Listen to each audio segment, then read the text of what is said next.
grâce redoutable, voilà à peine l'éclat. Un ange met sur ma table le pain tendre, le lait plat. Il me fait de la paupière le signe d'une prière qui parle à ma vision. Calme, calme, reste calme, connais le poids d'une palme, portant sa profusion. Pour autant qu'elle se plie à l'abondance des biens, sa figure est accomplie, ses fruits lourds sont ses liens. Admire comme elle vibre, et comme une lente fibre qui divise le moment, départage sans mystère l'attirance de la terre et le poids du firmament. Ce bel arbitre mobile, entre l'ombre et le soleil, simule d'une sibille la sagesse et le sommeil. Autour d'une même place, l'ample palme ne se lasse des appels ni des adieux.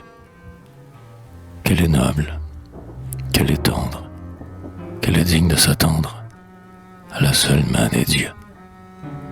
L'art léger qu'elle murmure sonne aux simples doigts de l'air, et d'une soyeuse armure charge l'âme du désert. Une voix impérissable qu'elle rend au vent de sable, qui l'arrose de ses grains, à soi-même sert d'oracle, et se flatte du miracle que se chantent les chagrins. Cependant qu'elle s'ignore, entre le sable et le ciel, chaque jour qui lui est encore, lui compose un peu de miel. Sa douceur est mesurée par la divine durée, qui ne compte pas les jours, mais bien qu'elle les dissimule dans un suc où s'accumule tout l'arôme des amours. Parfois, si l'on désespère, si l'adorable rigueur, malgré tes larmes, n'opère que sous ombre de langueur, n'accuse pas d'être avare, une sage qui prépare tant d'or et d'autorité, par la sève solennelle, une espérance éternelle monte à la maturité. Ces jours qui te semblent vides et perdus pour l'univers ont des racines avides qui travaillent les déserts. La substance chevelue par les ténèbres élues ne peut s'arrêter jamais jusqu'aux entrailles du monde de poursuivre l'eau profonde que demandent les sommets. Patience, patience, patience dans l'azur, chaque atome de silence est la chance d'un fruit mûr.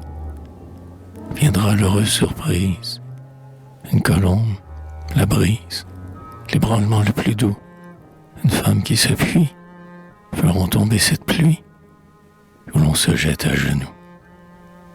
Qu'un peuple à présent s'écroule, palme, irrésistiblement, dans la poudre qu'il se roule sur les fruits du firmament. Tu n'as pas perdu ces heures, si légère tu demeures, après ces beaux abandons, pareil à celui qui pense, et dont l'âme se dépense, à s'accroître de ses dons.